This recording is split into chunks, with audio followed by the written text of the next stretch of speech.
The newest Sony animation film is here, Hotel Transylvania Transformania. So it's time to rank all of the Sony animated films from worst to best. Let's get started.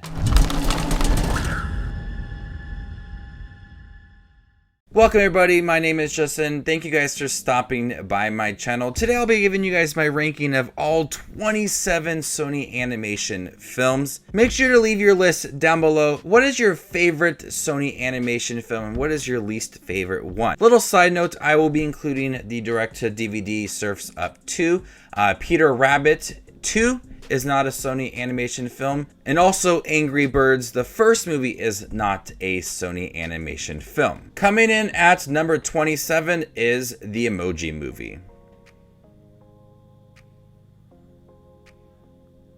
No. Coming in at number 26 is Surf's Up 2 Wavemania. This is a waste of everybody's time. This is the waste of talent with John Cena within the film. It really does nothing to expand on the first Surf's Up film, which I actually quite enjoy. This movie is obnoxious. There is nothing hilarious about the film. The characters that felt important in the first film have nothing to do in the second film. I don't even know. It's just bad. Coming in at number 25 is Open Season Scared Silly. You know when DreamWorks did several of those Shrek Halloween stories that were short films? This is what they should have done with this movie. It really feels very stretched out when it comes to this movie. And I need you guys to know, I do not care about open season franchise at all. And this is my least favorite one. It just feels, the story for this movie feels very, very simple. There is nothing remarkable about this movie. This is my least favorite take on the two characters, Boog and Elliot. They believe that there is a werewolf on the loose, and Boog and Elliot are using that as an opportunity to find the werewolf and get the season closed permanently. I think this would have just been absolutely fine if it was a short special on some network channel or a short film on DVD. With it being a feature-length film, I just feel like it's very stretched out and it just feels very hollow. Coming in at number 24 is Open Season 3. You're going to see a lot of the open season films at the bottom of the list. I am amazed with how poor the animation is for these films. Even the first open season film, and watching all of the Sony animation films, this has some of the worst quality when it comes to terms of the animation. The open season films, especially 3, just offer really just simple designs for the characters, the nature scenes, all of it. It just feels so weak. It has a very lazy story and the characters are so unlikable. This time around we have the big top circus. I feel like they try to take on some big thing in each film. Boog's disappointed that their pals chose their family's obligations over their annual guys trip, and he decides to take a trip of his own, which leads him right into the middle of a circus ring. He gets mistaken for the grizzly bear, starts to have some connections, and realizes that you don't have to choose between family and friends. The attempt to have that message is lazy. The voice acting here is awful. At no fun moments to the characters. When we had Martin Lawrence and Sean William Scott in the original film, it's just gone downhill since then. Coming in at number 23 is Open Season 2. Are you getting tired of me talking about Open Season? Because I am tired of it. We have one more after this. But this one, they lose Mr. Weenie, and they go on a journey to try to find Mr. Weenie. And that's about it. These films just offer the simplest stories ever, and they really don't do anything fun with it. The animation, once again, is poor. This time around, we have Mike Epps and Joel McHale. Joel McHale tries to go all in, and it does not work. I like Joel McHale, though. I really do. I just don't think he gave the best voice performance within this film. And Elliot is very unlikable in this movie. He almost gets married. Like, he goes to the altar, And he starts to be rude to the characters in the film, demanding things, pretty much like telling them off. It's odd because he was such a fun character in the first movie. Fun's a strong word for this character, but he's just so unlikable, and it makes the film not enjoyable at all. Coming in at number 22 is The Star. This is a faith-friendly film, and I am not religious at all, but this really covers the basics of the nativity story. I feel like it's more of a lesson rather than a film. It's filled with animation that is trying to make it fun.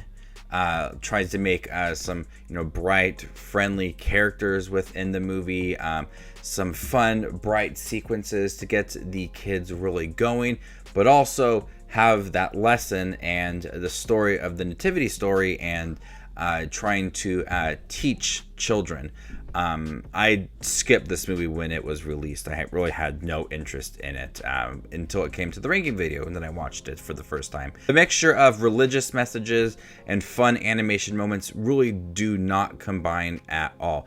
There are some simple moments in here between Mary and Joseph that really do work, but when it comes to trying to be a typical animated film with animal characters and some flashy sequences, that's when it does not work. The animation is okay, but I feel like it's, like I said, it feels like more of a lesson, like it's trying too hard to tell the story and be like a teaching experience for young kids who parents could show and hope that they could learn the nativity story and Mary and Joseph while also getting a fun animation film. It just does not work.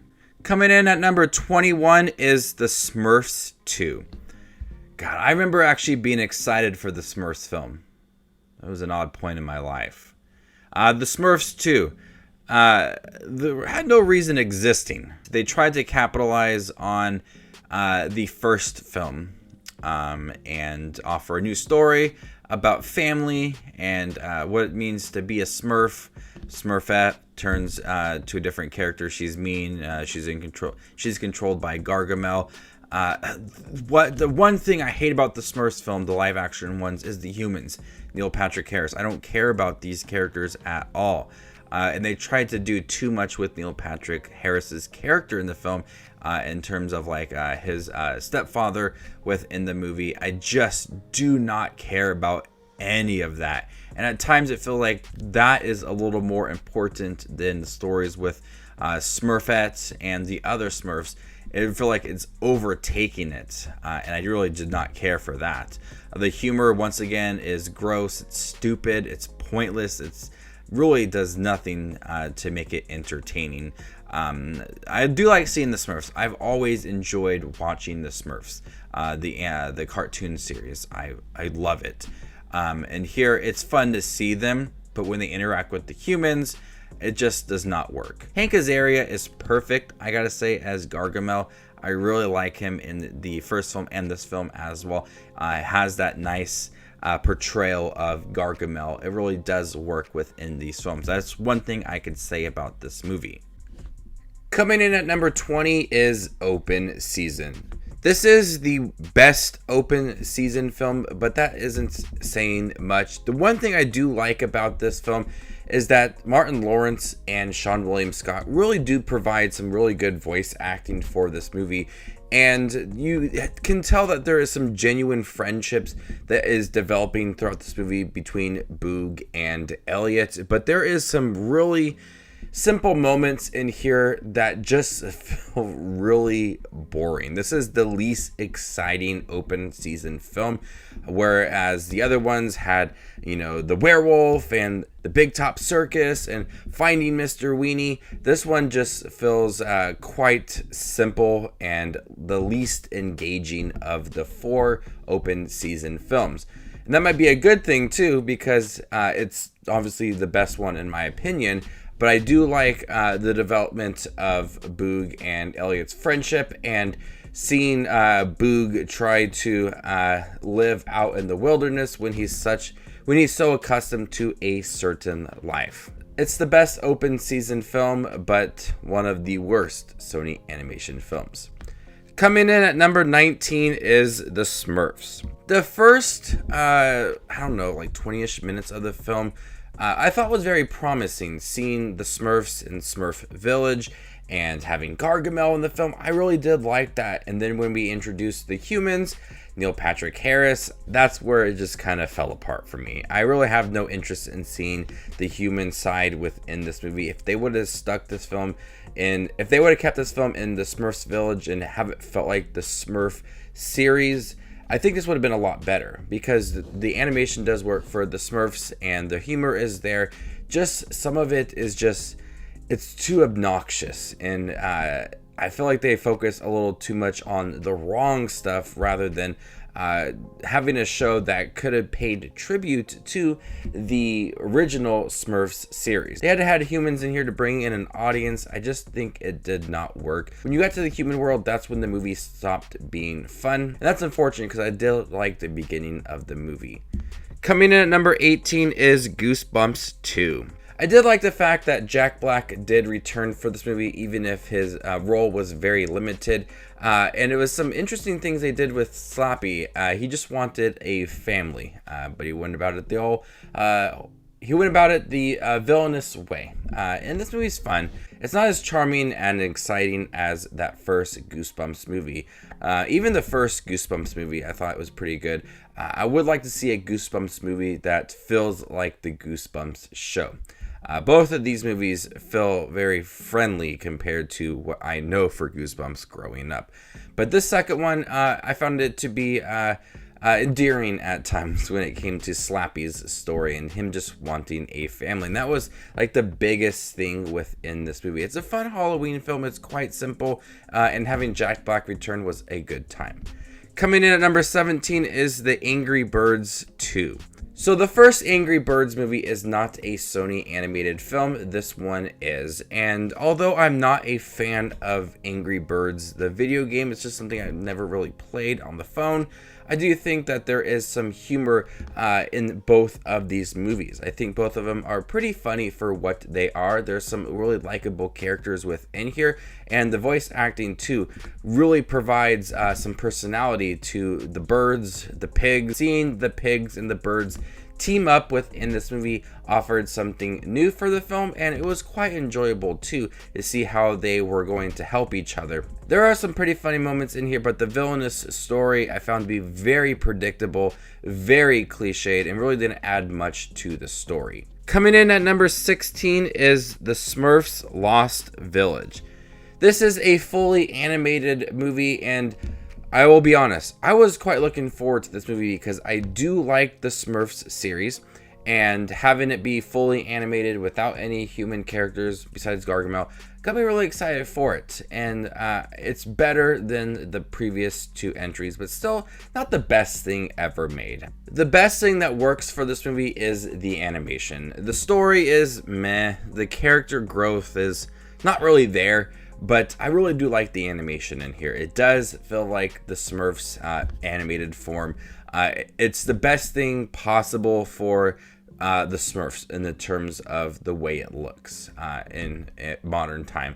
I do think that they handled some of the looks for Gargamel and the Smurfs very well to make me at least appreciate the movie for the way that it looks. But since there isn't any human characters besides Gargamel, we're really able to focus on the Smurfs and them be at the center of it all. And that really benefits this movie because you do see some fun moments amongst the Smurfs, and you're really able to just get an understanding of them. Even if the development isn't truly perfect, at least we have a focus on the Smurf. Coming in at number 15 is Vivo. This is one of the most recent Sony animation films. This debuted on Netflix last year, one of the 3 that debuted on Netflix. And this has original songs written by Lin-Manuel Miranda, The Sky Never Sleeps. But this is a charming, fun film that hits you with all the emotions right away and makes the film feel urgent and personal as well. But the way that they set it up was very promising, but I feel like the way that they discussed everything in the beginning of this film just didn't pan out the way I expected it to. There was hardly any emotional scenes towards the end when we got to what they promised in the beginning of the film, and making it very personal in this journey that everything is, in the journey that these characters are going on. It hits hard in the beginning. It's very solid. I really like the beginning, but it just feels very flat towards the end of the movie when they are giving us everything that we were promised in the beginning of the film. Coming in at number 14 is Arthur Christmas. This was a pretty clever Christmas movie. It's one that I hardly watched when it was released, and a lot of people do like this and consider one of their favorite Christmas movies. It's just not truly for me. It's better than pretty much anything I've talked about so far. And the animation does work. The voice casting is great with James McAvoy voicing Arthur Christmas. There's a lot of fun moments within there, and he is very different from his family, and that can make the film quite relatable. I like that this film explores that everybody should get a Christmas gift, and kind of the behind scenes look at the process of Santa Claus making the gifts and delivering everything. By giving us the story of Arthur Christmas delivering this last present, it makes the film very cheerful. And the belief of Santa Claus and the holidays, and everybody should have a chance to participate and get that Christmas present, is something that makes this film worth watching for the holidays. I've come around and watched it a few times since it's been released. Not right away. It took me some years to kind of warm up to the movie. But I do think that the cheerful moments of Arthur Christmas and him believing in Santa Claus and the holiday season and everybody should get a gift. I like that they explore that Santa is a symbol, and there's much more to Santa than just himself and the presents. There's much more to it, and they do a perfect job of exploring that within the movie. Coming in at number 13 is Hotel Transylvania 3 Summer Vacation. I think this one feels a little bit repetitive. I do like the new setting in here. They're on a cruise ship, some new characters. They introduce some new characters like Van Helsing in here.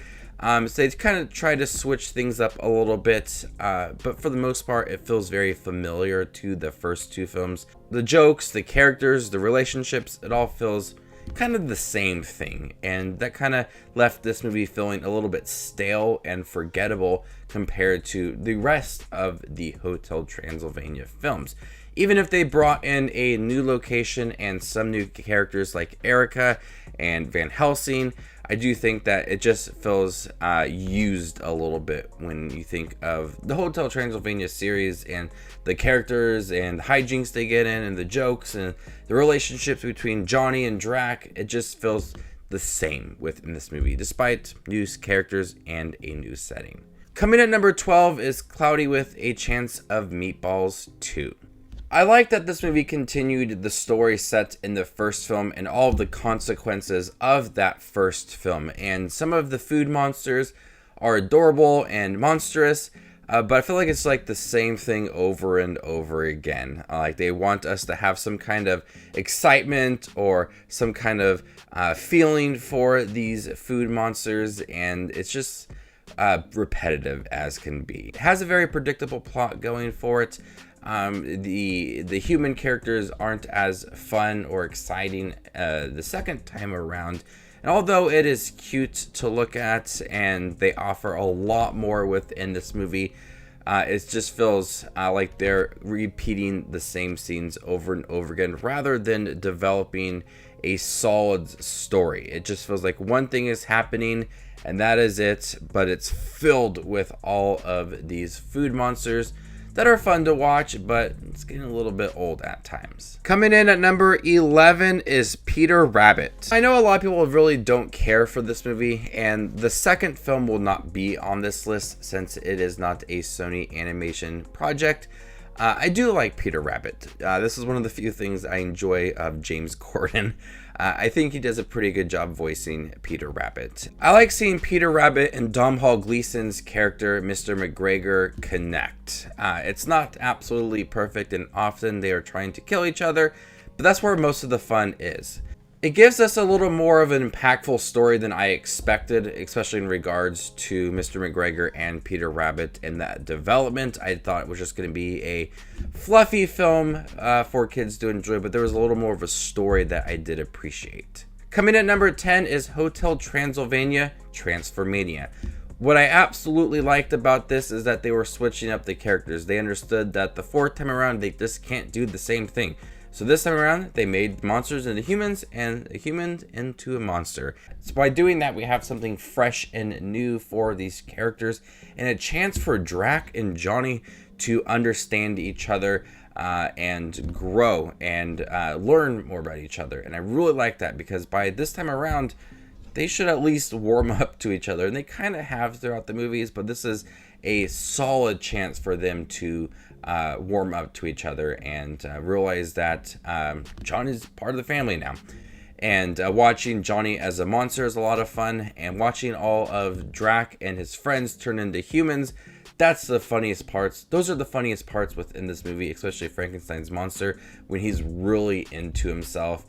There is some pretty funny scenes within here. The animation, once again, is great, but that growth between Johnny and Drac relationship works, and the humans into monsters, monsters into humans, changed it up and gave me something to look forward to within this movie. Coming in at number 9 is Hotel Transylvania 2. You can tell that I kind of like the Hotel Transylvania series. I like the movies.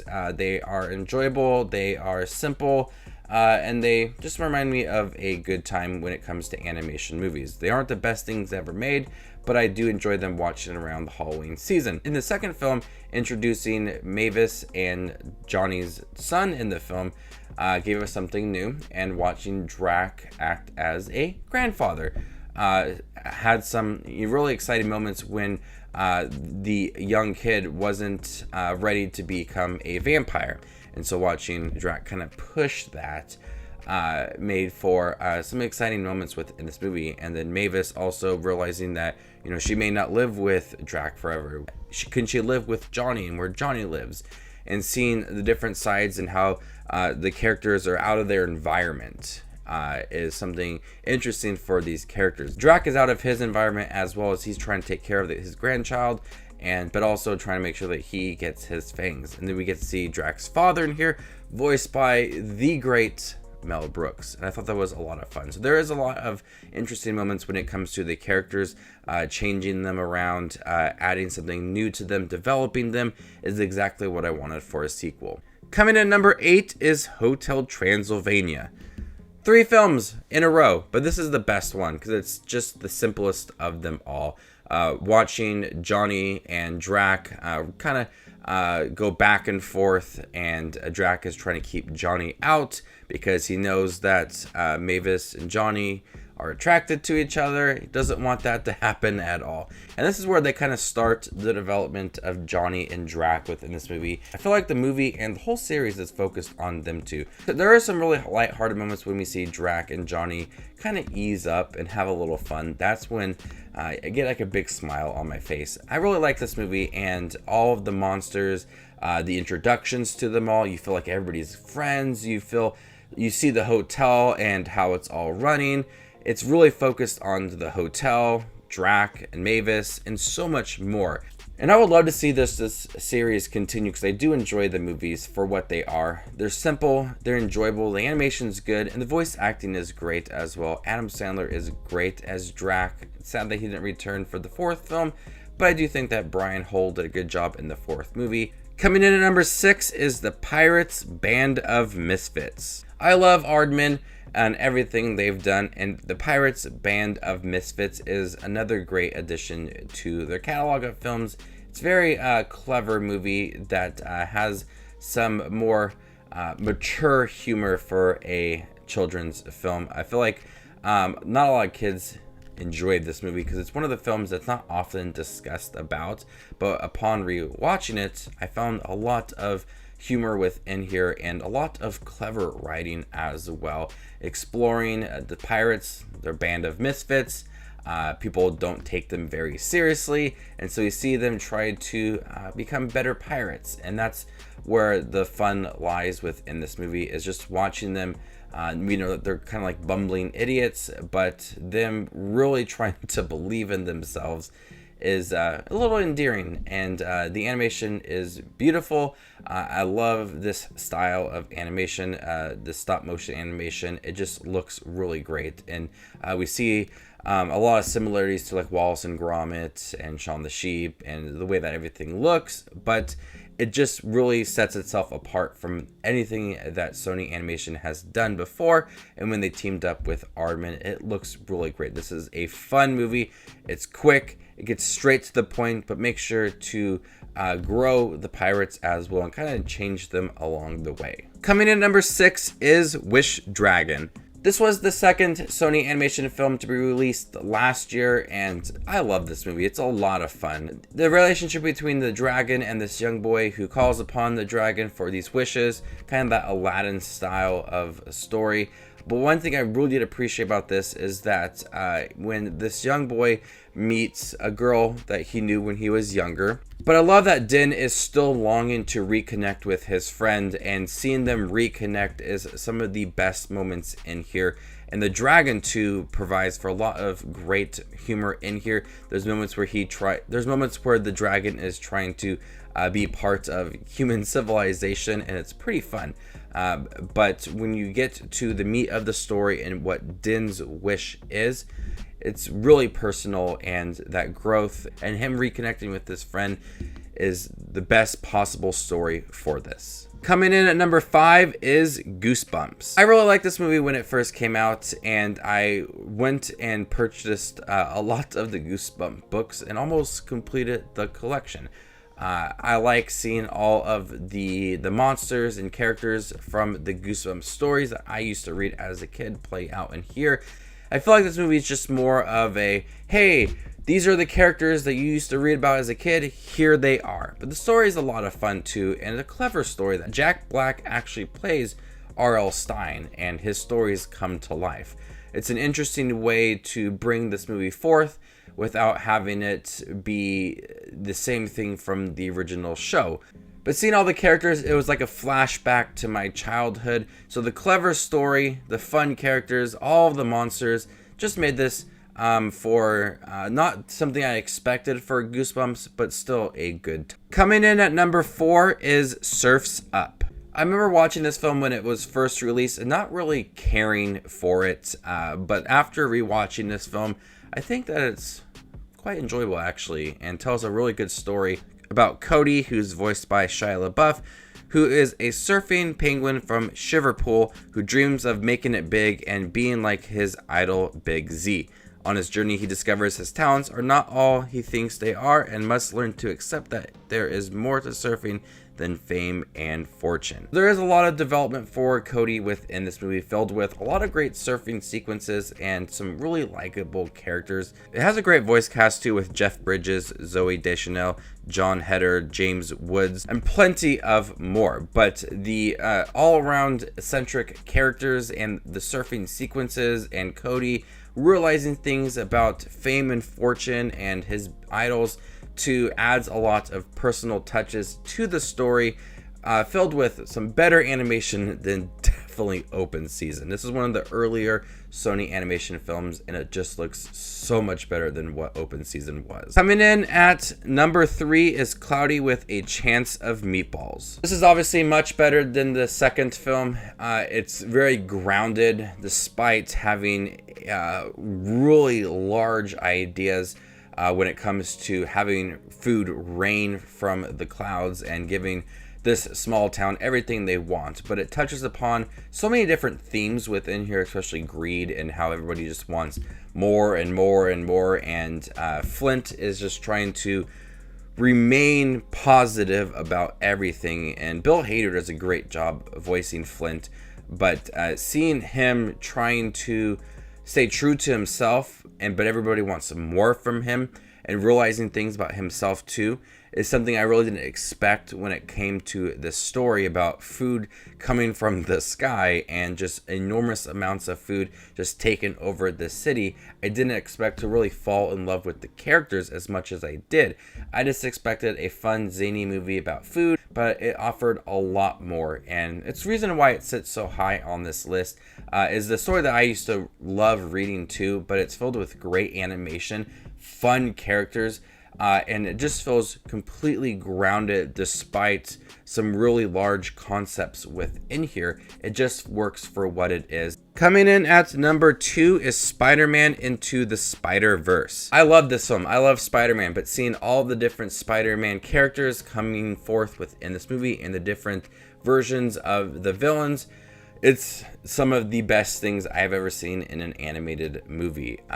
You absolutely feel for these characters, from Peter Parker to Miles Morales, to even some of the villains within this movie. My God, this is such an emotional, fun film. That is one of the best Spider-Man movies. The animation for it is groundbreaking. It's completely new to me, but a lot of movies are trying to copy it and just doesn't come off as perfect as this movie was, besides maybe a couple other films. But Spider-Man Into the Spider-Verse gave us some really intriguing ideas and really expanded on the Spider-Verse and different worlds, and seeing all the different Spider-Man characters come together. Some of them didn't get the most screen time, but made sure to have at least some sequences to make sure that you like these characters. People will still talk about Spider-Man Into the Spider-Verse to this day, and rightfully so, that it is really, really good. But coming in at number 1, the best Sony animation film is The Mitchells vs. the Machines. This was my favorite animation film for 2020. I absolutely loved this movie. The Mitchells have to go through this robot apocalypse, and we see them grow as a family within this movie. They're really separated in the beginning of the movie, and there's a chance for them to grow throughout the film. And we see the young girl's love for filmmaking in here, a lot of nods to other movies within here, and we see that form of animation that feels very similar to Spider-Man Into the Spider-Verse, and it's done in a way that feels unique when it's compared to Spider-Man Into the Spider-Verse film. There is some really funny moments within here, especially in regards to like the Furbies. There is a lot of moments that just made me absolutely laugh, but I love that development of the family. The end sequence when they are all working together to stop the robots. There's just a lot of great relationships that grow throughout this film, and that family dynamic is perfect within this movie. Is one of my favorite animation movies I have seen in recent memories, and is the best Sony animation film. So there you guys have it, all 27 Sony animation films ranked worst to best. What is your favorite and least favorite? Let me know in the comments section down below, and stay tuned for more up and coming ranking videos like this. My name is Just Watches Movies, and you guys stay classy, YouTube.